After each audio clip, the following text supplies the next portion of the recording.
जय माता की मित्रों, हम लोग चर्चा कर रहे हैं पुनर्वसु नक्षत्र में सब ग्रहों को बैठने से या उनके ऊपर दृष्टि होने से विभिन्न ग्रहों की कैसे फल प्राप्त। पुनर्वसु नक्षत्र में कोई भी ग्रह हो, उसके ऊपर दृष्टि हो। तो अपनी यात्रा को आगे बढ़ाते हैं और आज बात करते हैं चंद्रमा की। अगर पुनर्वसु नक्षत्र में चंद्र ग्रह हो तो किस तरह के फल हम लोगों को प्राप्त हो सकते हैं।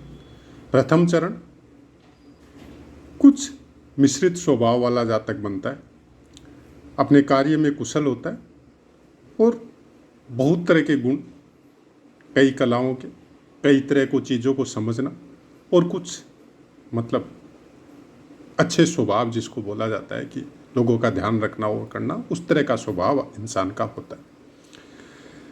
दूसरे चरण में वैज्ञानिक हो सकता है, राजदूत आदि भी बन सकता है और जुआ सट्टा में कुछ विशेष रुचियां होती है।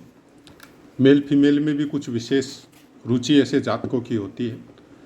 तीसरा चरण, ये चतुर, संगीत प्रिय और कुछ रुपए पैसे के मामले में जोखिम उठाने वाला, मतलब कोई बिजनेस कर रहा है, ऐसा कोई आइडिया दिमाग में आया कि यहाँ पे हम ये पैसा लगाते तो हो सकता है लॉस हो, लेकिन प्रॉफिट होगा तो बहुत ज़्यादा भी हो सकता है, तो वैसा जोखिम उठा सकता है ऐसा इंसान। चतुर श्रेणी में कई कलाओं में प्रवीण होता है और गुरु के साथ अगर युति बन जाए, मतलब गज के श्री योग, तो कुटुंब में प्रमुख होता है। ऐसा जातक बहुत सी चीज़ों को जानने वाला, विद्वान, अपने कामों को सही तरीके से करने वाला और बहुत ही कार्यकुशल होता है। अब बात करते हैं पुनर्वसु नक्षत्र में अगर चंद्रमा हो और उसके ऊपर दृष्टि सूर्य की हो। यहाँ पर स्थानों की बात नहीं हो रही है। ये जो पाठ हमने नक्षत्रों के विषय में चालू किए, आपकी कुंडली में किसी भी स्थान में हो सकते हैं। स्थानों की बात जब होगी, उनके पाठ अलग चल रहे, तो उन पाठों के हिसाब से अपने को समझना पड़ेगा। ये सब बातें जो पुस्तकों के द्वारा हम लोगों को मिलती है, उनको समझना इतना आसान नहीं है। ये पुस्तकों में लिखा हुआ है, हम अपने मन से कुछ नहीं बता रहा आपको। मन से बताने के लिए ये जब कंप्लीट हो जाता है मेरा बताया हुआ, क्योंकि आप लोगों की डिमांड है कि जो एकदम क्लियर बात बोलिए, तो क्लियर बात पहले हम बता देता है, फिर हमारे मन की जो बातें हैं, चाहे आप दिमाग की समझ लो, चाहे आप अभ्यास की समझ लो, वो इसके बाद में बातें करेंगे। सूर्य की दृष्टि हो तो व्यक्ति विद्वान, सुशील, लेकिन फाइनेंस के मामले में थोड़ा मतलब नॉर्मल रह सकता है। अगर मंगल की दृष्टि हो तो उदार होता है मन का, किसी का भला करने के लिए हमेशा तत्पर होता है, बुद्धिमान होता है, धन व विविध विषयों का ज्ञाता भी होता है। पुनर्वसु नक्षत्र में चंद्रमा पे अगर बुध की दृष्टि हो तो सरकार से, शासन से कुछ विशेष लाभ ऐसे इंसानों को होता है। गुरु की दृष्टि हो, विद्वान, प्रसिद्ध और परोपकारी बनाती है इंसान को। अगर शुक्र की दृष्टि हो तो जीवन के सभी सुख जो इस मशीन को चाहिए, मतलब अपनी देह को, अपने शरीर को जो चाहिए इस जीवन में, वो सब सुख शुक्र की दृष्टि होने से प्राप्त होते हैं। शनि की दृष्टि कुछ फाइनेंस मामले में थोड़ी तकलीफ देती है और परिवार का सुख, पत्नी का सुख, ये सब चीज़ें बहुत अच्छी होती हैं। तो ये थी पुनर्वसु नक्षत्र में चंद्रमा होने से, उसके चंद्रमा विभिन्न चरणों में होने से क्या फल प्राप्त हो सकते हैं और उनके ऊपर दृष्टियाँ अलग अलग ग्रहों की होने से किस तरह के फल हम लोगों को प्राप्त हो सकते हैं। अब ओवरऑल बात, जो पाठ हम आपको बराबर दे रहे हैं, ये पाठ अक्षरश वैसे के वैसे मिले, क्योंकि हम प्राय कर सब वीडियो में बोलते हैं, किसी में हो सकता है छूट जाए।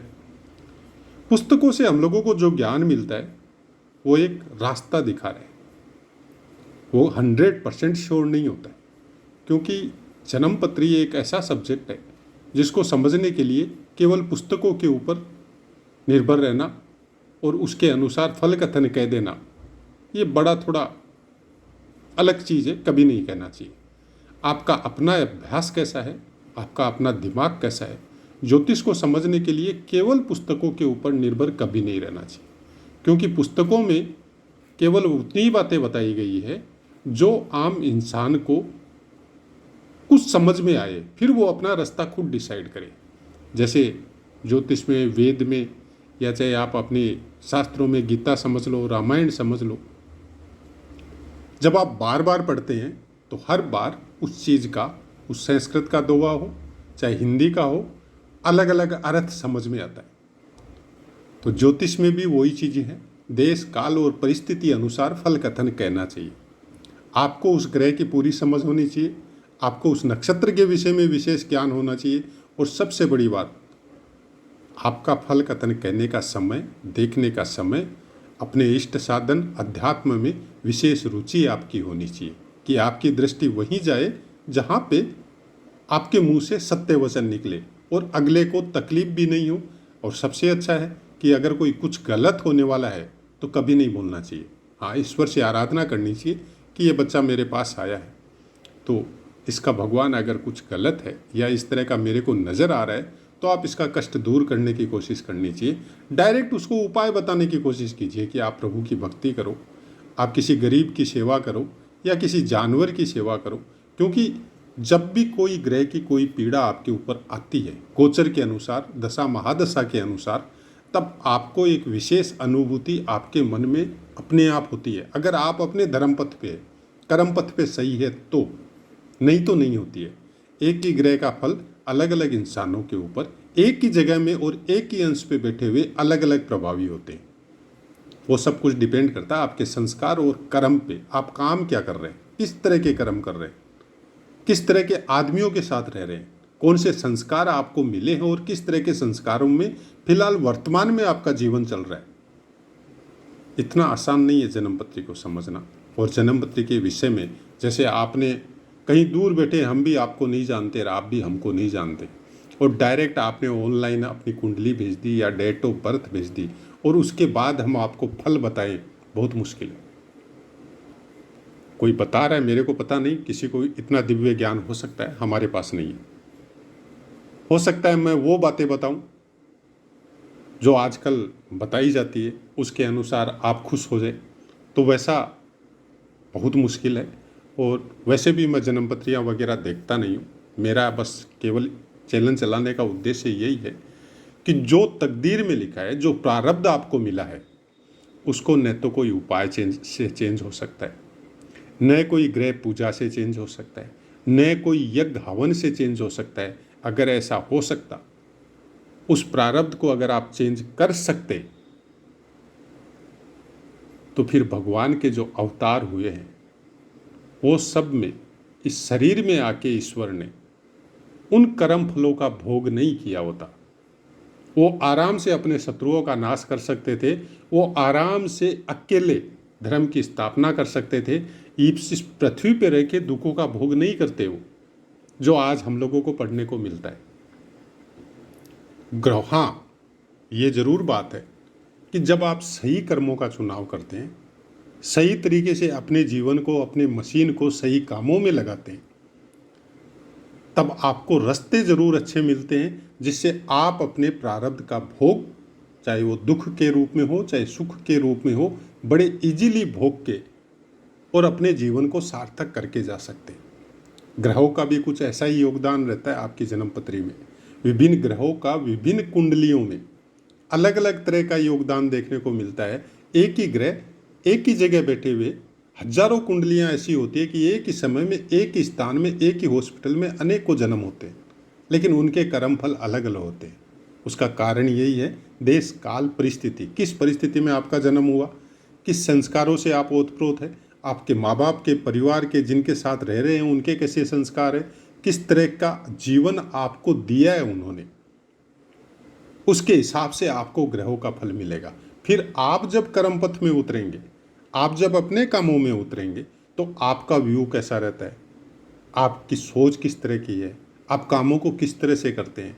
अब हम लोग आजकल मतलब एक ही इंसान का अलग अलग तरह की एक्टिंग या अलग अलग तरह का चेहरा होता है।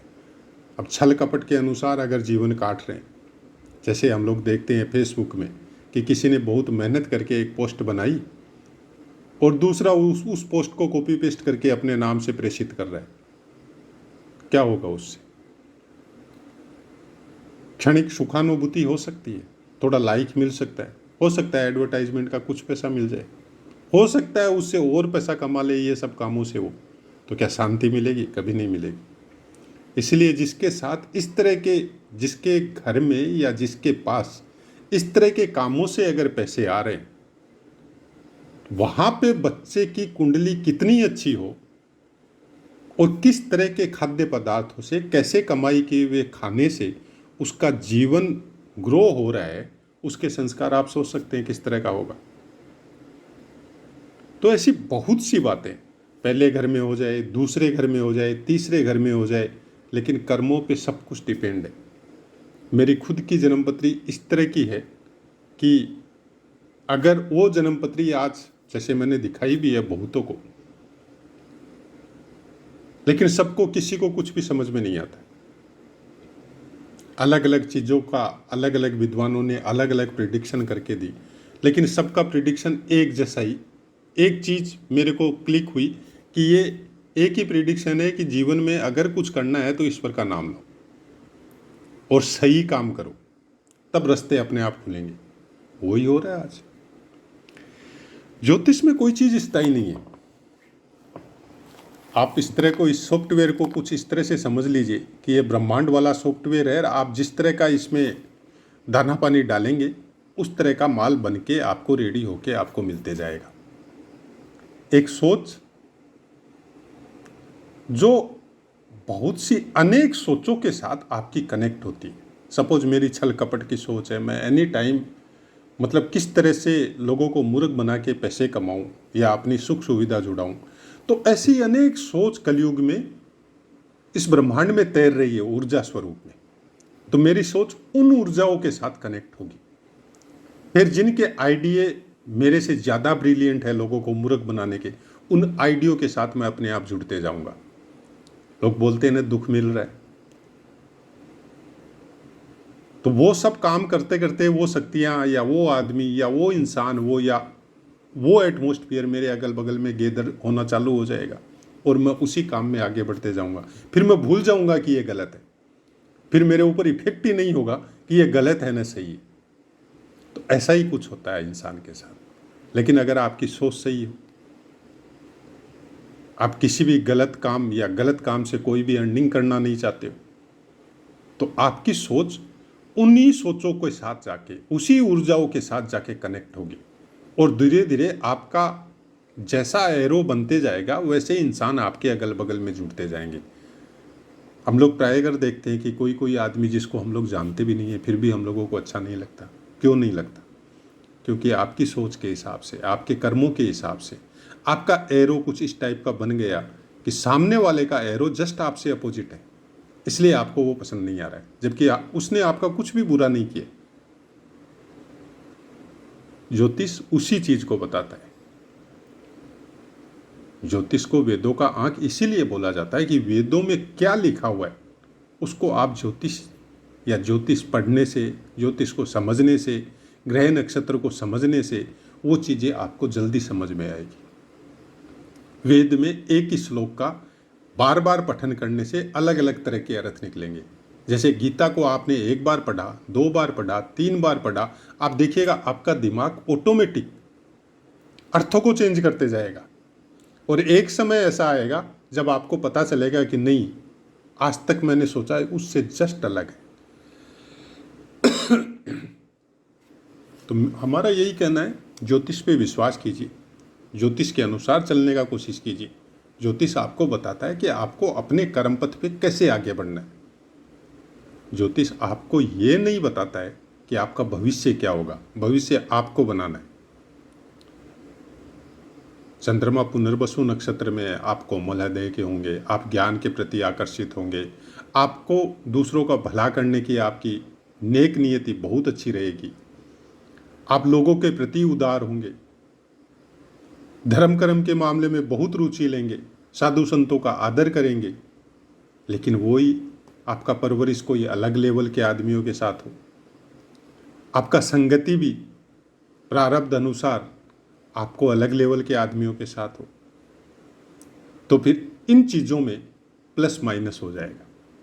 फिर वो फल जो आपको मिलने चाहिए थे वो मिलने बहुत मुश्किल होंगे। ग्रह ज़्यादा स्ट्रोंग हो, दूसरे कोई अच्छे ग्रह की बहुत मजबूती के साथ किसी अच्छे घर में प्लेसमेंट की वजह से दृष्टि हो गई हो, या आपका चंद्रमा ही अच्छी जगह में जाके प्लेसमेंट हो गया हो, तो उसकी वजह से एक समय के बाद में जब आप अपने कर्म क्षेत्र में उतरेंगे तब कोई न कोई ऐसा बंदा मिलेगा जो आपको इस संगति से, इस चक्र से निकाल के एक अलग जगह में प्लेस करेगा।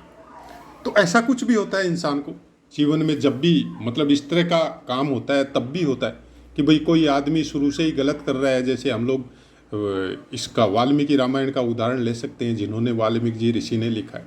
ऐसा कुछ भी होता है। हमारा यही कहना है, ज्योतिष को समझिए, भविष्य के चक्कर में मत रहिए। ज्योतिष के अनुसार जब आप चलने का कोशिश करेंगे तो बहुत सी चीज़ें अपने आप ठीक होना चालू हो जाएगी। प्रारब्ध में जो लिखा है, चाहे ग्रहों की वजह से हो, चाहे गोचर की वजह से हो, चाहे पिछले कर्मों की वजह से हो, उनको भोगना जरूरी है, उनसे आप बच नहीं सकते।